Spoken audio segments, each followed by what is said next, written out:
Assalamualaikum warahmatullahi wabarakatuh. Video kali ini kita akan belajar tema 4, subtema 1, muatan pelajaran ilmu pengetahuan sosial atau IPS.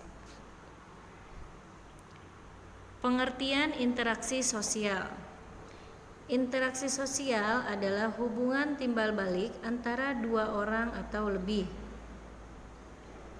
Ada 3 jenis interaksi sosial, yaitu sebagai berikut. Yang pertama, interaksi antar individu. Kedua, interaksi individu dan kelompok. Ketiga, interaksi kelompok dan kelompok. Agar lebih jelasnya, mari kita lihat contohnya satu persatu. Contoh interaksi sosial individu dengan individu. Disajikan gambar ada seorang dokter yang sedang memeriksa pasiennya. Nah, itu adalah contoh interaksi sosial individu dan individu. Contoh lain yaitu yang pertama, ibu mengajari anaknya menabung. Kedua, ayah sedang menasehati anaknya. Ketiga, kakak mengajari adiknya belajar. 4. Seorang siswa bertanya kepada gurunya. Selanjutnya, contoh interaksi sosial individu dengan kelompok. Nah, di sini juga ada gambar seorang guru sedang berbicara di depan siswa-siswanya. Nah, itu adalah contoh interaksi individu dengan kelompok. Contoh lainnya, ketua RW berbicara di depan warga. Ketiga, lurah sedang berdiskusi dengan para warga. Keempat, ketua kelompok berdiskusi dengan anggota-anggotanya. Yang kelima, seorang siswa membaca puisi di depan teman-temannya. Selanjutnya, contoh interaksi sosial kelompok dengan kelompok. Ada gambar beberapa kelompok anak sedang bermain tarik tambang. Nah, ini disebut interaksi sosial kelompok dengan kelompok. Contoh lainnya, yang pertama, kelompok pelajar dari suatu sekolah melakukan studi banding ke sekolah lain. Kedua, kelompok PMR dan Pramuka bekerja sama memberikan bantuan kepada korban bencana alam. Contoh yang ketiga, suatu kelompok melakukan presentasi di depan kelompok yang lain.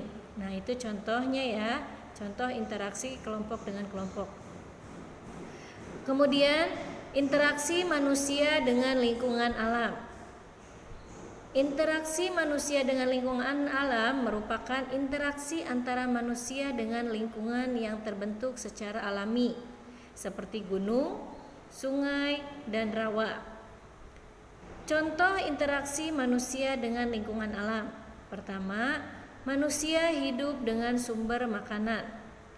Kedua, petani menyesuaikan waktu tanam dengan musim penghujan. Ketiga, nelayan berlayar dengan menyesuaikan keadaan cuaca.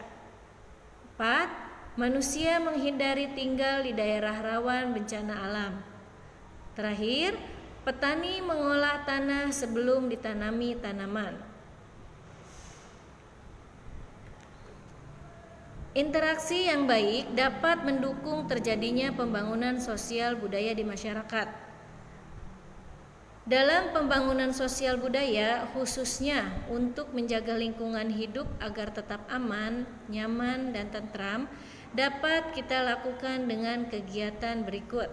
Pertama, mengadakan ronda malam atau siskamling. 2. Melaksanakan kerja bakti secara rutin. 3. Menyelesaikan masalah lingkungan melalui musyawarah. Dan yang keempat, saling menghormati dan menghargai sesama.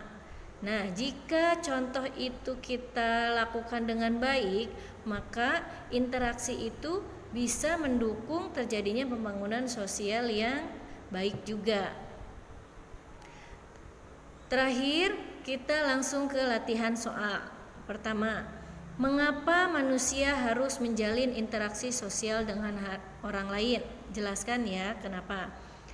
Kedua, bagaimana cara manusia itu berinteraksi dengan orang lain. Ketiga, sebutkan masing-masing satu contoh setiap bentuk interaksi sosial. Tadi bentuk interaksi sosial itu ada beberapa. Nah, kalian sebutkan contohnya hanya satu, ya. Mungkin itu saja materi kali ini. Kurang lebihnya mohon maaf. Wassalamualaikum warahmatullahi wabarakatuh.